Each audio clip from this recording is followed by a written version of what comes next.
একজন মানুষের অধঃপতন শুরু হয় নফল নামাজ ছাড়ার মাধ্যমে। একজন ব্যক্তি শুরুতেই ফরজ নামাজ ছেড়ে দেয় না, প্রথমেই সে নফল নামাজ ছাড়ে, এরপর আস্তে আস্তে সে সুন্নত নামাজ ছেড়ে দেয়, এরপর সে ওয়াজিব নামাজ ছেড়ে দেয়, এরপর সে জামাতের সাথে নামাজ পড়া ছেড়ে দেয়, এরপর সে ফরজ নামাজই ছেড়ে দেয়।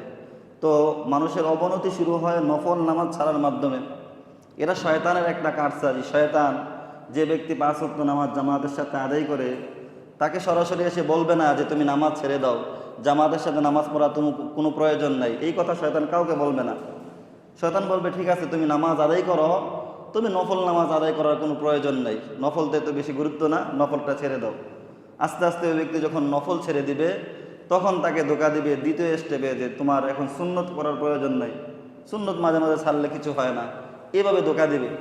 যখন সে সুন্নত ছেড়ে দিবে, তো এবার শয়তান তাকে তৃতীয় ধাপে ধোঁকা দিবে যে ওয়াজিবগুলো ছেড়ে দাও, ওয়াজিব পড়ারও প্রয়োজন নেই। ওয়াজিবও যখন সে ছেড়ে দিল, শয়তান আবার তাকে বলবে যে জামাতের সাথে নামাজ করার কি প্রয়োজন আছে, ঘরে পড়লেও তো নামাজ হয়ে যায়, আজান হলে তুমি আজানের জবাব দিবা, ঘরে নামাজ পড়ে ফেলবা, তোমার নামাজ আদায় হয়ে যাবে। এভাবে শয়তান তাকে জামাত থেকে দূরে সরালো, সর্বশেষ শয়তান তাকে বলবে নামাজ পড়ারই প্রয়োজন নেই। নাউজুবিল্লাহ মিন যালিক। এটা শয়তানের একটা অভ্যাস, আদত। পৃথিবীর মধ্যে সর্বপ্রথম যে মূর্তি পূজা শুরু হয়েছিল, মূর্তি পূজা যে শুরু হয়েছে, এটা কিভাবে হয়েছে, এটার ইতিহাস যদি আপনারা দেখেন তাহলে জিনিসটা বুঝতে পারবেন।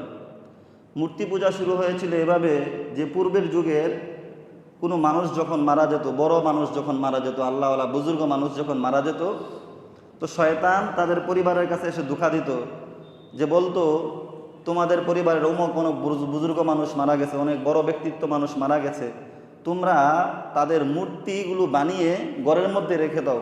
পূজা করার কথা বলতো না, ঘরের মধ্যে রেখে দাও, তাহলে কি হবে, তোমাদের ইবাদতের মধ্যে মনোযোগ অনেক বেশি বেড়ে যাবে, তোমরা ইবাদতের মধ্যে তৃপ্তি পাবা। এভাবে শয়তান নেক্সট শুরুতে ধোঁকা দিত। তো ওই জেনারেশন যখন এই মূর্তিগুলো রেখে ঘরের মধ্যে পূজা করতো, তো এই জেনারেশনটা অভ্যস্ত হয়ে গেল, মূর্তি রেখে নামাজ পড়ার প্রতি একটা অভ্যস্ত তারা হয়ে গেল। এই জেনারেশন যখন চলে গেল, পরবর্তী জেনারেশন যখন আসলো, এবার শয়তান তাদেরকে ধোঁকা দিল যে দেখো তোমাদের পূর্ববর্তী পুরুষ যারা ছিল তারা এই মূর্তিগুলো শুধু ঘরে রাখতো না, বরং এই মূর্তিগুলোর পূজা করতো, তোমরাও পূজা করো। নাউজুবিল্লাহ মিন যালিক। এভাবে শয়তান মূর্তি পূজা সমাজের মধ্যে নিয়ে আসছে। তো এটা হচ্ছে শয়তানের একটা আদত, অভ্যাস। শয়তান মানুষকে ডাইরেক্ট কোনো আমল করতে নিষেধ করে না, আস্তে আস্তে আস্তে আস্তে সে মানুষকে আমল থেকে দূরে সরিয়ে দেয়।